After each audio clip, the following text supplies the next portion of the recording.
नमस्कार प्रिय मित्रों, मैं ज्योतिषकार कमल आप सबका हार्दिक अभिनंदन करता हूं आपके अपने इस प्यारे यूट्यूब चैनल अलौकिक साधनाओं में। दोस्तों, आज मैं आपको एक ऐसा मंत्र बताता हूं।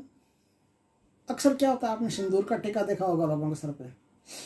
क्या होता है, ऐसे ही हनुमान जी को या दुर्गा माता को या भैरव जी को और किसी को भी जिसे जिनके सिंदूर चढ़ता है, जैसे गणेश जी को, किसी को भी सिंदूर लगाते हैं तो अपन भी तिलक लगा लेते हैं, रवाना हो जाते हैं। ठीक है, अच्छी बात है। ये सिंदूर का तिलक है, बढ़िया है, भगवान की कृपा होना ही चाहिए। तिलक, बिना तिलक के तो ललाट ऐसा लगता है जैसे शमशान का पत्थर है। हमारे दादाजी कहा करते थे कि बिना तिलक के ललाट ऐसा लगता है जैसे मुशाने का पत्थर हो। तो मुशाने का पत्थर नहीं हो, तिलक लगा लेना चाहिए, थोड़ा बढ़िया लगता है, सुंदर लगता है। सनातन धर्म की पहचान है, हमारी पहचान है तिलक लगाना, तो लगाना चाहिए। हिंदू धर्म में सबको लगाना चाहिए, जो लोग तिलक में विश्वास करते हैं उनको तिलक लगाना चाहिए, बढ़िया लगता है। लेकिन आपने कभी सोचा है कि जो तिलक लगाते हैं ना, इस तिलक में कई प्रकार होते हैं। ये तिलक अलग अलग प्रकार के होते हैं। विदेशन तिलक होता है, मारण तिलक होता है, सम्मोहन तिलक होता है, आकर्षण तिलक होता है, बहुत प्रकार के तिलक होते हैं। इन तिलकों को सिद्ध किया जाता है। ये तिलक सिद्ध होते हैं और सिद्ध होकर के जो आदमी इसका प्रयोग करता है उसके अनुसार फल प्राप्त करता है। वैसे आज मैं एक मंत्र बताऊंगा, उस मंत्र का 7 बार जाप करके सिंदूर का तिलक लगा करके, सिंदूर जिस देवता को आप चढ़ाते हो, जैसे गणेश जी को चढ़ाते हो या दुर्गा माता को चढ़ाते हो या भैरव जी को चढ़ाते हो या हनुमान जी को चढ़ाते हो, किसी को भी सिंदूर चढ़ाते हो, उस सिंदूर को पहले अभिमंत्रित कर लो। अभिमंत्रित करने के बाद में उसका 7 बार मंत्र का जाप करके उस तिलक को निकाल करके घर से बाहर जाओगे तो आपको काफ़ी कुछ लाभ रहेगा। धंधे पानी में लाभ रहेगा, लोग आपसे आसानी से मेल मिलाप रखेंगे, आपके काम आसानी से हो जाएंगे, इस प्रकार से। लेकिन ये 7 बार मंत्र पढ़ने से होगा। अगर आप चाहते हैं कि तिलक में विशेष शक्ति आ जाए और आप अगर कलेक्टर के सामने जाके खड़े हो जाओ तो वो भी आपके सामने ऊंची आवाज में बात नहीं कर सके, बड़े से बड़ा पदाधिकारी हो उसके सामने जाके खड़े हो जाओ तो वो भी नतमस्तक हो जाए, जिसके सामने जाओ वो सम्मोहित हो जाए, जिसके सामने गए वो तुरंत सम्मोहित हो जाएगा। अगर ये चाहते हो तो आज मैं सिंदूर का एक फर्स्ट क्लास प्रयोग बताता हूं, जो प्राचीन काल से हमारे शास्त्रों में छुपा हुआ है। हमारे जो वंशज थे, हमारे जो पूर्वज थे, उन्होंने भी इस चीज़ का उपयोग किया और उपयोग करके उन्होंने अपने जीवन में सिंदूर के आधार पर अच्छी सफलता प्राप्त की है। कई काम सिंदूर के आधार पर बना लिया करते थे लोग। तो वो कौन सा मंत्र था और किस प्रकार से उसका जाप होता था? दोस्तों, हनुमान जी के नाम से या भैरव के नाम से या किसी के भी नाम से आप सिंदूर को सिद्ध करना चाहते हैं तो कर सकते हैं। गणेश जी, भैरव, दुर्गा माता, हनुमान जी, जिनके भी सिंदूर चढ़ता है उनके नाम से आप सिंदूर को सिद्ध कर सकते हो।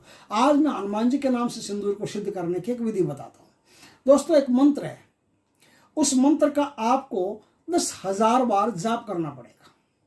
देखिए, मेहनत तो करनी पड़ेगी। एक डब्बा भर लेना सिंदूर का, 10,000 बार जाप करना पड़ेगा। जाप को डब्बा आपके सामने रहना चाहिए सिंदूर का। 10,000 बार जाप कर लिया। सिंदूर कामिया हो तो सबसे बढ़िया होता है। कामिया सिंदूर की कोई मुकाबला ही नहीं है। वो प्योर पत्थर का बनता है और एकदम मस्त सिंदूर होता है। वो सिंदूर आपको मिल जाए तो वही सिंदूर आप लेकर के आना, नहीं तो फिर कोई भी सिंदूर जो सालासर में मिलता है, अपने कोई भी सिंदूर हो वो लेकर के आ सकते हो। अब क्या है, आपके घर में हनुमान जी की कोई मूर्ति हो तो उस मूर्ति को मंगलवार के दिन चौला चढ़ाना है। घी, चमेली का तेल और सिंदूर, इनको मिला करके हनुमान जी के उस सिंदूर का लेपन करना है। समझ गए?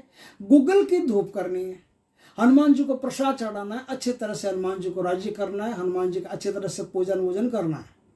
पूजन वूजन करने के बाद में हनुमान जी की शक्ति जो है वो उस सिंदूर में आ गई।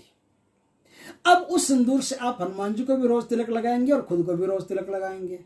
और जैसे ही तिलक लगा करके आप घर के बाहर निकलेंगे और नमस्कारों की बौछार लग जाएगी। जैसे ही तिलक लगा करके आप किसी ऑफिसर के पास पहुंचे, ऑफिसर खुद आपकी कुर्सी से उठ करके आपको नमस्कार करेगा।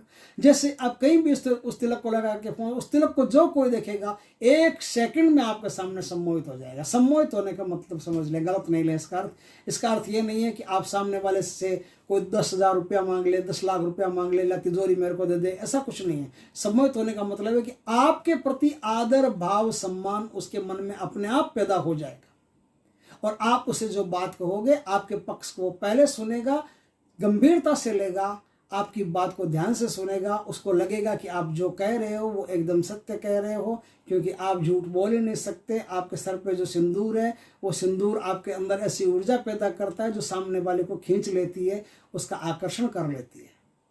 तो ऐसी आकर्षणमयी ऊर्जा वाले जो सिंदूर का तिलक आप लगा करके जाओगे तो जहां जाओगे, चाहे वाद विवाद हो, चाहे किसी से शास्त्रार्थ करने जा रहे हो, चाहे राजकार्य में जा रहे हो, कहीं भी जा रहे हो, तो तत्काल तत्क्षण आपका काम होगा ही होगा, उसमें कोई दो राय नहीं।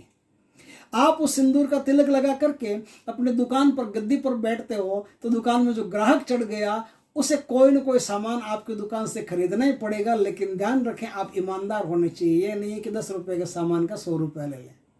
आप ईमानदारी से काम कीजिए, शक्ति आपका साथ देगी। आप बेईमान हो गए, शक्ति छोड़ करके निकल जाएगी, फिर सिंदूर हो चाहे कोई भी हो, उसका कोई फर्क नहीं पड़ने वाला।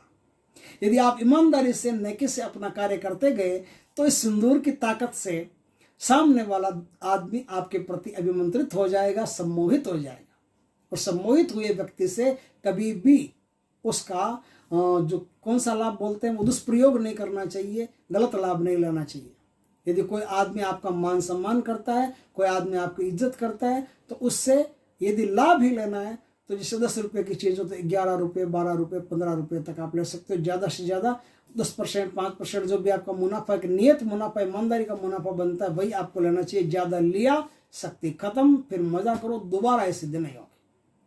तो इसमें किस प्रकार आप मंत्र का उपयोग करोगे बता देता हूँ। आप मंगलवार के दिन, कोई शुक्ल पक्ष का मंगलवार, उस दिन लाल वस्त्र पहन करके हनुमान जी की पूर्व दिशा में रह करके पूजा करके और फिर इस मंत्र का धूप दीप के साथ में जाप करोगे। 1000 जाप एक दिन में हो जाए तो बढ़िया है, नहीं तो आप 21 दिन में या 11 दिन में जितना हो सकता है उस हिसाब से आपको 10,000 जाप टोटल करने हैं। 10,000 जाप करने के बाद में आपका मंत्र सिद्ध हो गया। मंत्र सिद्ध होने के बाद में मंत्र को अब जागृत करना है, उसको एक्टिवेट करना है, उसको प्रैक्टिकल करना है। उसको दौड़ाने के लिए आपको जो मैंने विधि बताई है कि हनुमान जी को चोला चढ़ा करके, चाहे तो मंदिर में चढ़ो चाहे तो घर में चढ़ो, कहीं भी चढ़ो, एक ही बात। तो चोला चढ़ा करके बाकी बचे हुए सिंदूर का आपको उपयोग करना है। तो मंत्र कौन सा है दोस्तों? मंत्र ये है, ओम नमो गुरु जी को आदेश। ओम नमो गुरु जी को आदेश। ओम सिंदूर सिंदूर महासिंदूर, कहो सिंदूर कहाँ से आया? गिरि पर्वत से आया। कहो सिंदूर कौन ले आया? गौरी का पुत्र गणेश ले आया। हृदय तो हनुमंत बसे, बैरों बसे कपाल, माथे बिंदा सिंदूर का, शत्रु गया पाताल। फिर से एक लाइन को सुनिए, मजा आएगा। हृदय तो हनुमंत बसे, बैरों बसे कपाल, माथे बिंदा सिंदूर का, शत्रु गया पाताल। ओम सिंदूर देवाय विद्महे, महासिंदूर देवाय धीमहि, तन्नो परम सिंदूर देवाय प्रचोदयात्। इस प्रकार से ये सिंदूर मंत्र है। इस मंत्र को सिद्ध करके, आप सिंदूर को सिद्ध करके बहुत कुछ शक्ति अर्जित कर सकते हैं और बहुत कुछ इससे प्राप्त कर सकते हैं। अपने जीवन को शानदार तरीके से चला सकते हैं। आपको लोकप्रियता मिल सकती है, आपको मान सम्मान मिल सकता है। आप जहाँ भी जाओगे एक आदरणीय व्यक्तित्व के रूप में आपको लिया जाएगा। दोस्तों, वीडियो अच्छा लगे तो लाइक करना, कमेंट करना, शेयर करना, और यदि हमारे चैनल पर आप आए हो तो चैनल को सब्सक्राइब करना। पास में जो बेल आइकॉन का बटन है वो दबा देना, ताकि हमारे ज्ञानवर्धक जानकारीपूर्ण वीडियो सबसे पहले आपके पास आ सके। जय श्री कृष्ण दोस्तों।